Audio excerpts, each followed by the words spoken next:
আসসালামু আলাইকুম। যারা আমার আজকের ভিডিও দেখছেন সবাইকে প্রথমে স্বাগতম জানাচ্ছি। আজকের ক্লাসটা বিশেষ করে আহ এইচএসসি পরীক্ষার্থীদের জন্য উৎসর্গ করা। তবে আমরা আজকে যে টপিকটা নির্বাচন করেছি সেই টপিকের সাথে আমরা কিছু ধর্মীয় বিষয়কে সামঞ্জস্য করার চেষ্টা করব।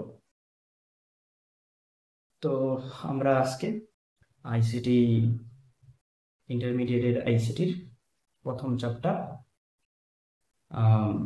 নিয়ে আলোচনা করব এবং আমাদের আজকের টপিকের নাম হচ্ছে বায়োমেট্রিক্স। আমরা যদি বায়োমেট্রিক সম্পর্কে বলি তাহলে আমাদের প্রথমেই বলতে হবে বায়ো মানে জীবন, ম্যাট্রিক্স মানে পরিমাপ। তার মানে হচ্ছে বায়োমেট্রিক্স মানে জীবনের পরিমাপ। আমরা জীবিত জিনিস, আমরা মানুষ। তো আমরা আমাদের একটা সত্তা থেকে আরেকটা সত্তাকে আলাদাভাবে আইডেন্টিফিকেশন করা, সেটাই হচ্ছে পরিমাপ। তাহলে আমরা এই কাজটা কিভাবে করতে পারি, হ্যাঁ, সেই জিনিসগুলাই বায়োমেট্রিক্স এর অন্তর্ভুক্ত।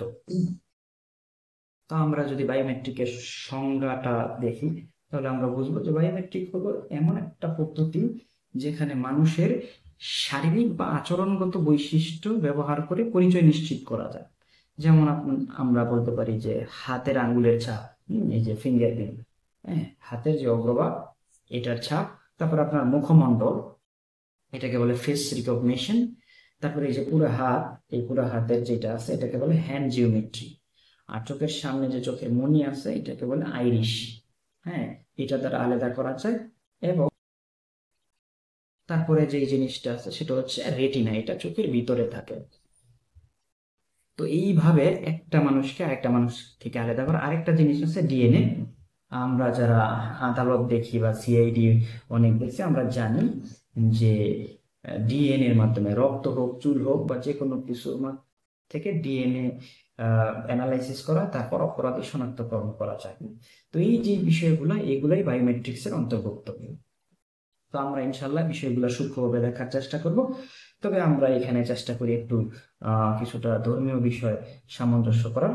তবে আমরা প্রথমে টপিকগুলো একটু আলোচনা করে নিই যে এই বায়োমেট্রিক্সকে দুইটা ভাগে ভাগ করা গেছে। একটা হচ্ছে শারীরভিত্তিক আর একটা হচ্ছে ব্যবহারিক বা চারিত্রিক। শারীরবৃত্তীয় একদম সহজ কথায় যদি আমরা বলি, এখানে শরীর শব্দটা আছে, মানে আপনার শরীরের অঙ্গ প্রত্যঙ্গ দিয়ে যে জিনিসটা আইডেন্টিফিকেশন, সেটাই শারীরবৃত্তিক। আর শরীরের অঙ্গ বাদ দিয়ে যে সিস্টেমগুলো আছে সেটা হচ্ছে আপনার চারিত্রিক রিকগনিশন। তো এখানে যদি আমরা শরীরবৃত্তিক বলি তাহলে যে দেখেন ফিঙ্গারপ্রিন্ট, হাতের আঙ্গুল, এটা আপনার শরীরের অংশ, অগ্রভাগ।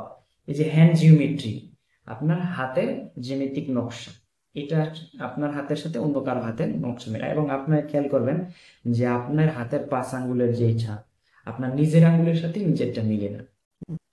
তো আমরা এই ফিঙ্গারপ্রিন্ট বলতে পারি, হ্যান্ড জিওমেট্রি বলতে পারি, এগুলো আমাদের নিজেদের শরীরের অংশ। আবার আপনি যদি বলেন যে আপনার ফেস রিকগনিশন, আপনার মুখমণ্ডল, এটা আপনার নিজের শরীরের অংশ, তাহলে এটা শারীরবৃত্তিকের মধ্যে পড়লো। তারপর যদি বলা হয় আইরিশ, এটা আপনার নিজের শরীরের অংশ। এবং রেটিনা, এটা আপনার শরীরের অংশ। তাহলে যেই জিনিসগুলো আমাদের শরীরের অংশ সেইগুলো পড়েছে শারীরবৃত্তিক ক্যাটাগরিতে।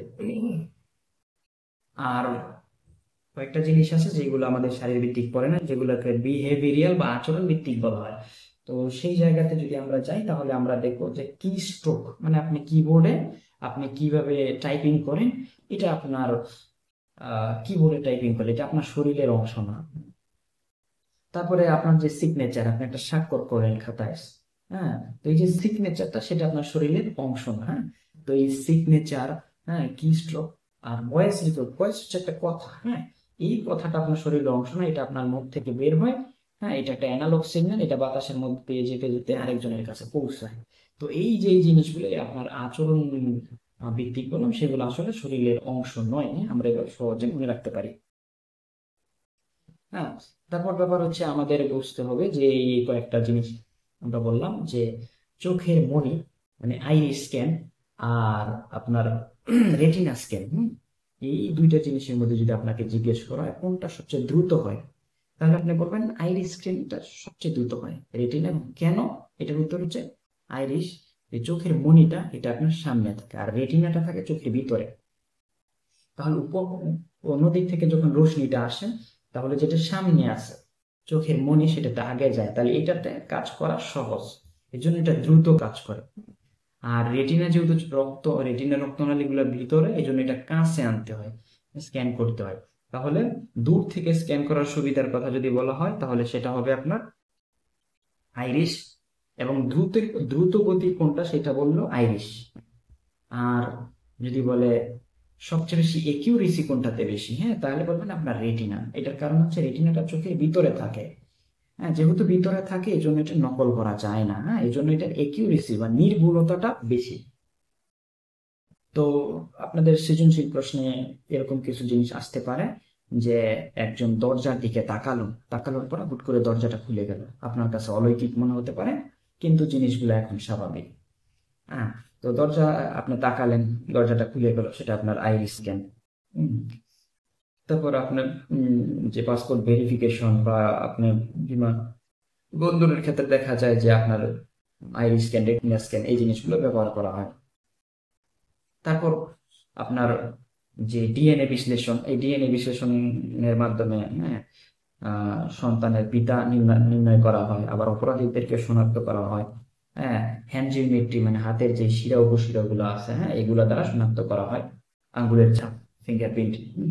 তো এখন আমরা ফিঙ্গারপ্রিন্ট বায়োমেট্রিকের কয়েকটা ব্যবহার আমরা আগে বলি। যে জাতীয় পরিচয়পত্র, আপনি যখন জাতীয় পরিচয়পত্র বলেন তখন আপনার ছবি তোলা হয়েছে আপনার মুখের, আপনি আঙ্গুলের একটা ডিভাইসের উপর আপনার আঙ্গুলটা রাখলেন, ওইখান থেকে আপনার ফিঙ্গারপ্রিন্ট নেওয়া হয়েছে, ওইটা সেভ করা আছে ডাটাবেসে, ওইটা আপনার যে কোনো সময় আপনার সাথে ম্যাচ করে, হ্যাঁ, এটা দেখবে যে এটা ইউনিকলি আইডেন্টিফাই করবে এটা আপনি না অন্য কেউ।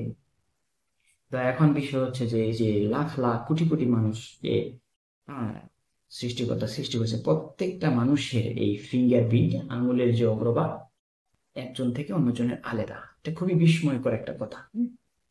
তো শুধু তাই না, আপনার যে হাতের 10 আঙ্গুল আছে একটার সাথে আরেকটা মিলবে না। আপনি দেখবেন যে মোবাইলে যে লক সিস্টেম, আপনার এক আঙ্গুলের লক দিয়ে অন্যটা খোলে না। হ্যাঁ, তো আমরা দেখলাম যে পাসপোর্ট, ই পাসপোর্ট, সিম নিবন্ধন, আপনি যখন সিম রেজিস্ট্রেশন করতে চান তখন বলে বায়োমেট্রিক রেজিস্ট্রেশন, তখন আপনি হাতের আঙ্গুল দেন, হ্যাঁ, ফিঙ্গারপ্রিন্ট নেওয়া হয়, সেভ করা হয় ওইটা ডাটাবেসে, অন্য সময় আপনার সাথে ম্যাচ করে দেখার জন্য। ব্যাংকিং নিরাপত্তা খাতে অফিসে উপস্থিতির জন্য পাঞ্চ কার্ড ব্যবহার করা হয়, আপনি আঙ্গুলের ছাপ দেন।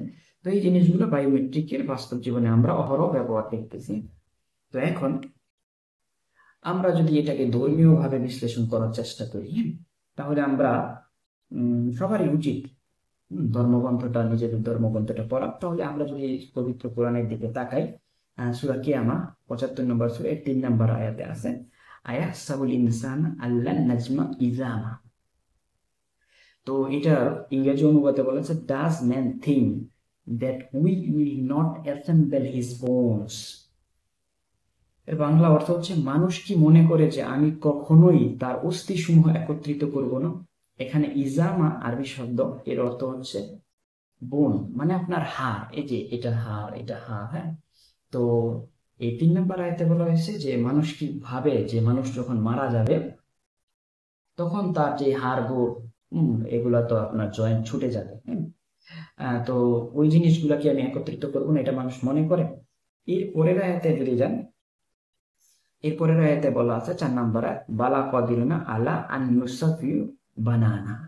এই যে এখানে শব্দটা ব্যবহার করা হয়েছে আরবি শব্দ বানানা, যার অর্থ হচ্ছে ফিঙ্গার টিপস, মানে আঙ্গুলের অগ্রভাগ এদের সামনে ফিঙ্গার টিপস।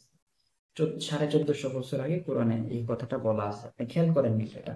তো এটার ইংরেজি অনুবাদে বলা আছে, হ্যাঁ, I am able to proportion his finger tips, মানে আমি শুধু হাড়গোড় একত্রিত না, আমি তার আঙ্গুলের যে অগ্রভাগগুলো এগুলা ঠিক মতো পুনর্বিন্যস্ত করতে সক্ষম। এখন আপনি দেখেন যে এখানে আরবি তো যা আগে ছিল এখনো তা আছে, হ্যাঁ, এই যে বানানা শব্দের অর্থ তো ফিঙ্গার টিপস, তাহলে এই যে আঙ্গুলের যে অগ্রভাগটা, তো এইখানে বলছে যে অগ্রভাগটাকেও একত্রিত করা হবে, বলছে যে শুধু হাড় না, হাড়ের চাইতে বড় কিছু হচ্ছে আঙ্গুলের অগ্রভাগ।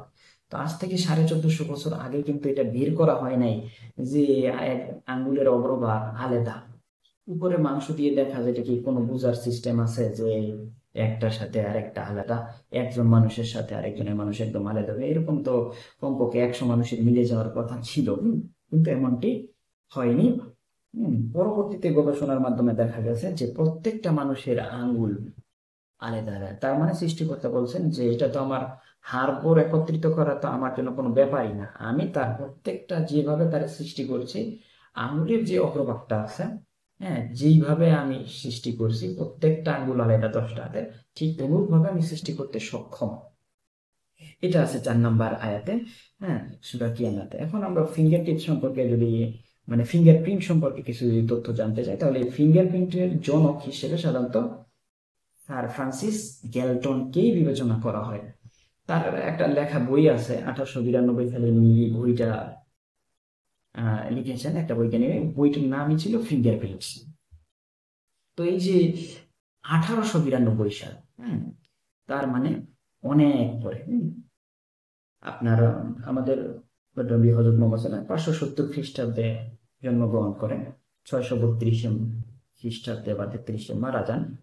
তাহলে দেখেন ওই সময়ের মধ্যেই তো কোরআন নাযিল হয়। তারপরে আপনার কত 1200 বছরের পরে আপনার ফিঙ্গারপ্রিন্টস নিয়ে গবেষণা হচ্ছে, হাতের আঙ্গুল নিয়ে। মানে কোরআনে যা এত আগে বলা আছে সেইটা বিজ্ঞানীরা বিশ্লেষণ করে দেখলো যে হ্যাঁ, এই জিনিসটা এরকম প্রত্যেকটা মানুষের আলাদা, এই জন্য তারা এর মাধ্যমে অপরাধীকে শনাক্ত করে, একজন মানুষ থেকে আরেকজন মানুষকে আলাদা করে। তো এই ফিঙ্গারপ্রিন্ট নিয়ে শুধু যে একজন বিজ্ঞানী করছে এরকম না। তো 1800 সালের দিক দিয়ে 1880 সালে হেনরি ফন্স, হ্যাঁ, তারপরে 1858 সালে উইলিয়াম হার্সেল, হ্যাঁ, আর জেনারি এডওয়ার্ড হেনরি নামে একজন বিজ্ঞানী, তিনি ফিঙ্গারপ্রিন্ট শ্রেণীকরণ পদ্ধতি উদ্ভাবন করেন, যেটি আজও পুলিশ এবং গোয়েন্দা বিভাগে ব্যবহৃত হচ্ছে আলাদা করার জন্য।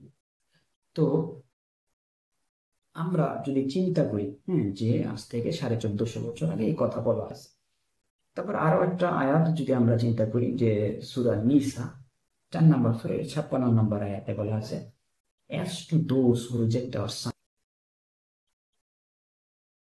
I will cast them into hellfire, as often as their skins are roasted I shall give them fresh skin so that they shall feel the pain.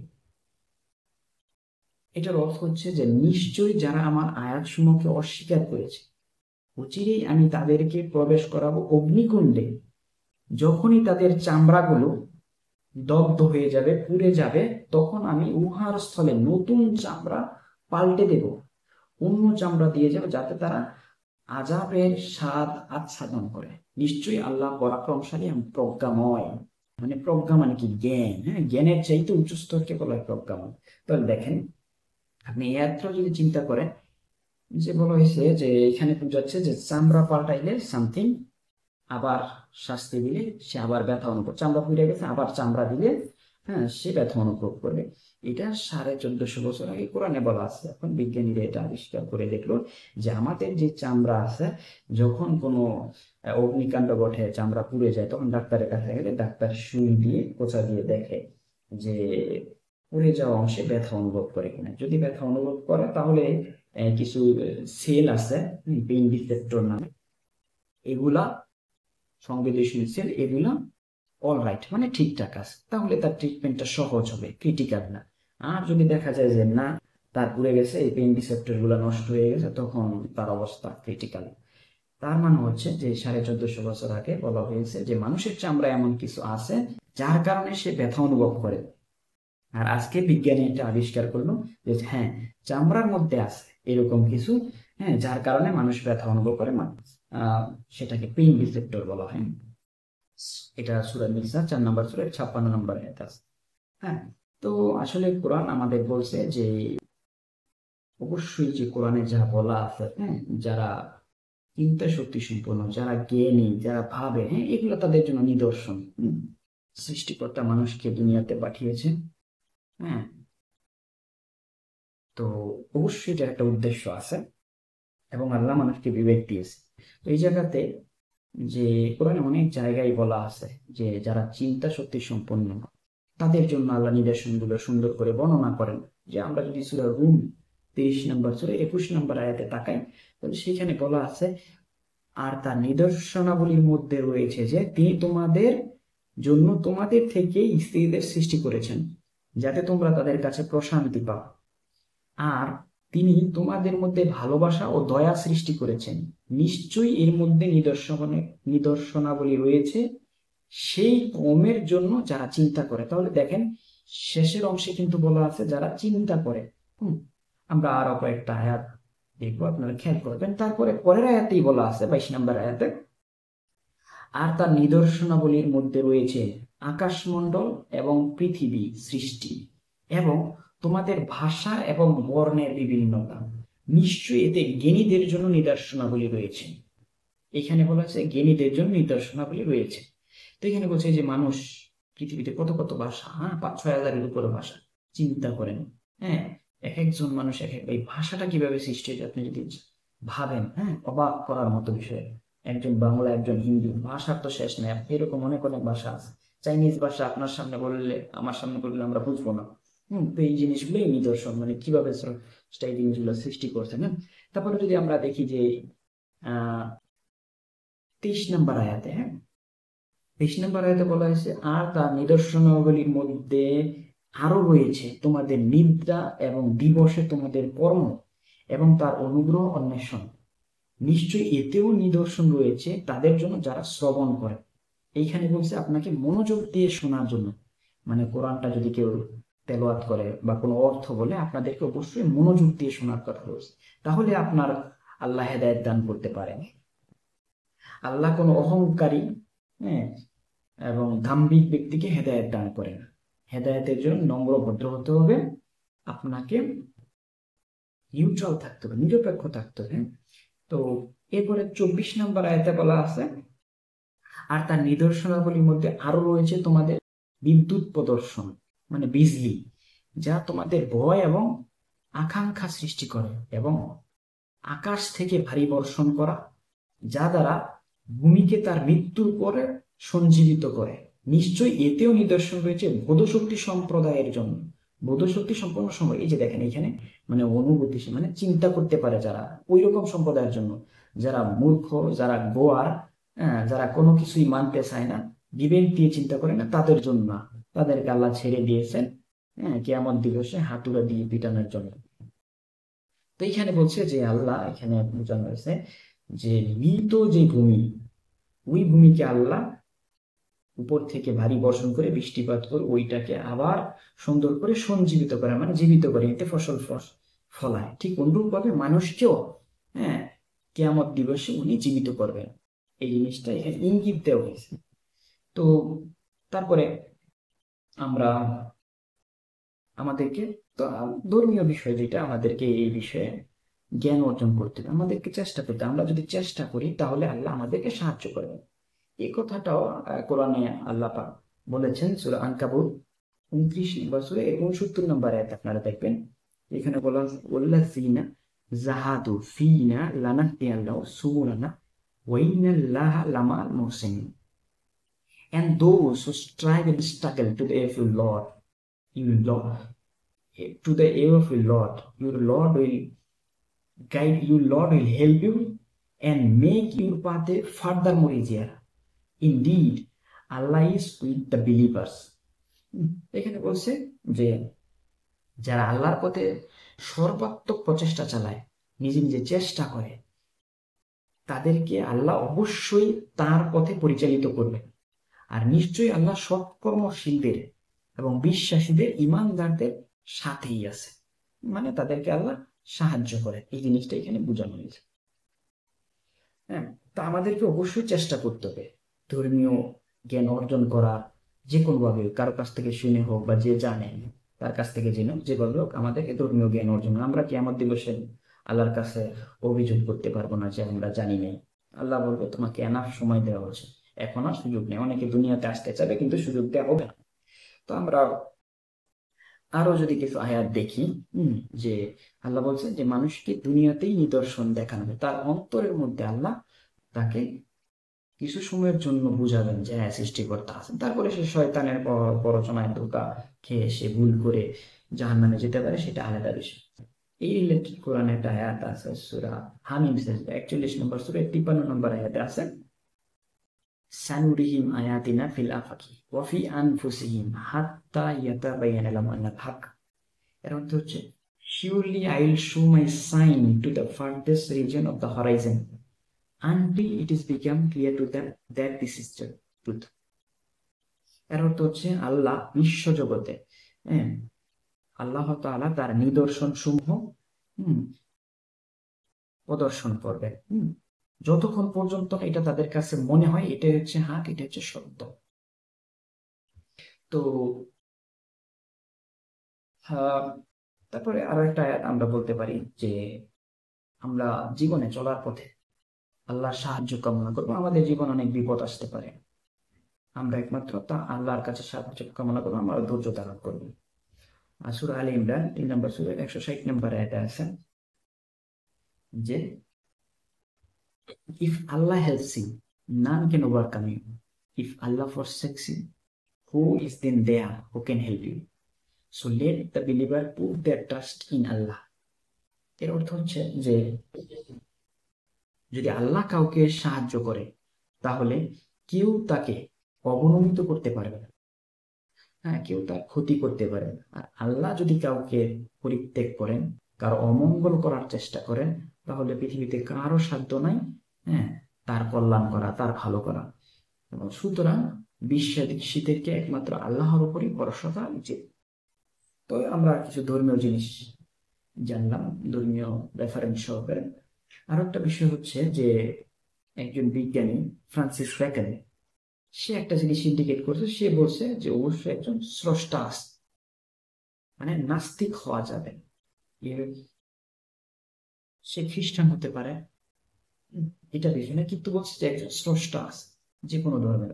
Francis Bacon বলেছেন a little knowledge of science makes you an atheist and an in-depth knowledge of science makes you a believer in Almighty Creator. এর অর্থ হচ্ছে যে বিজ্ঞান সম্পর্কে তোমার ধারণা যদি ক্ষুদ্র হয়, তুমি কিছু জানো কিছু জানো না, ওইরকম যদি হয়, তাহলে তুমি একজন নাস্তিক হওয়ার সম্ভাবনা আছে। আর বিজ্ঞান সম্বন্ধে তোমার ধারণা যদি স্পষ্ট হয়, সূক্ষ্ম হয়, ডেলিকেট হয়, তাহলে তুমি অবশ্যই একজন সর্বশক্তিমান স্রষ্টায় বিশ্বাস করো। তো আমরা বুঝলাম যে আমাদের দুনিয়ার জন্য কাজ করতে হবে, আখিরাতের জন্য কাজ করতে হবে, এবং অবশ্যই আমাদেরকে আমাদের দ্বীনের, আমাদের ধর্মের কথা প্রচার করতে হবে।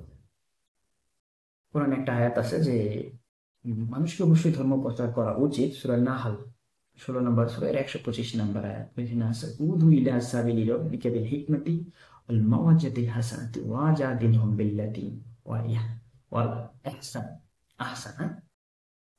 এর মানে হচ্ছে call the people to the way of a Lord to the way of a Lord with beautiful preaching and the way which is best in your choice. তার মানে হচ্ছে মানুষজনকে আল্লাহর পথে ডাকো প্রজ্ঞা এবং সর্বোত্তম পন্থায়, হিকমত সহকারে,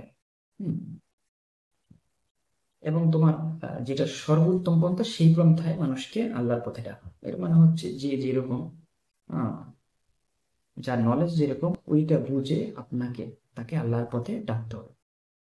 কাউকে হয়তোবা আপনি সৃষ্টিকর্তার আযাবের ভয় দেখাবেন, কাউকে হয়তোবা আপনি জান্নাতে, হ্যাঁ, সৌন্দর্য, জান্নাতের নিয়ামত সম্পর্কে বলে ধর্মের দিকে ডাকতে পারে। আবার কেউ হয়তোবা সাইন্টিফিক বা বিজ্ঞানসম্মত কোনো জিনিস দ্বারা তার মনে ধর্মীয় বিশ্বাসটা স্থাপন করা যায়, তখন তার সাথে ওইভাবে আলোচনা, এই জিনিসটা এখানে ইন্ডিকেট করা হচ্ছে। যাই হোক, আমরা যেটা বলছিলাম বায়োমেট্রিক্স এর কথাগুলো বলতে যে আমরা এই কথাগুলো বললাম। ফিঙ্গারপ্রিন্টস বায়োমেট্রিক্স এর অংশ, হ্যান্ড জিওমেট্রি, তারপর আছে ফেস রিকগনিশন, ডিএনএ মানে ডিঅক্সিরাইবোনিউক্লিক অ্যাসিড। এইখানে অবশ্যই একটা জিনিস খেয়াল রাখতে হবে, যদি আসে আইরিস স্ক্যান এবং রেটিনা স্ক্যান, কোনটা বেশি একুরেট তাহলে বলবেন রেটিনা, আর যদি বলে এই দুইটার মধ্যে দ্রুত কাজ করে কোনটা তাহলে তাহলে আইরিশ। তো আইরিশ কেন? কারণ এটা চোখের সামনের অংশে থাকে। তো এরপরে বায়ো ইনফরমেটিক্স আছে। এই বায়োলজিক্যাল যে ডেটা আছে সেটা কম্পিউটার সায়েন্সের মাধ্যমে বা গণিতের মাধ্যমে এগুলো অ্যানালাইসিস করা, গবেষণা এগুলো সংরক্ষণ করা, এই যে শাখাটা এটাকে বায়ো ইনফরমেটিক্স বলে। বায়োমেট্রিক্সটা কিন্তু খুবই ইম্পর্টেন্ট।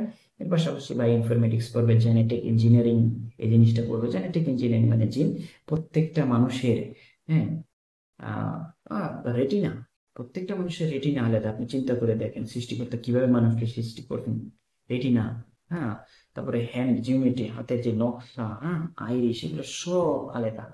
হ্যাঁ, খুব অ্যামেজিং। আপনি যদি দর্শক সম্পর্কে আজ এই পর্যন্ত থাক।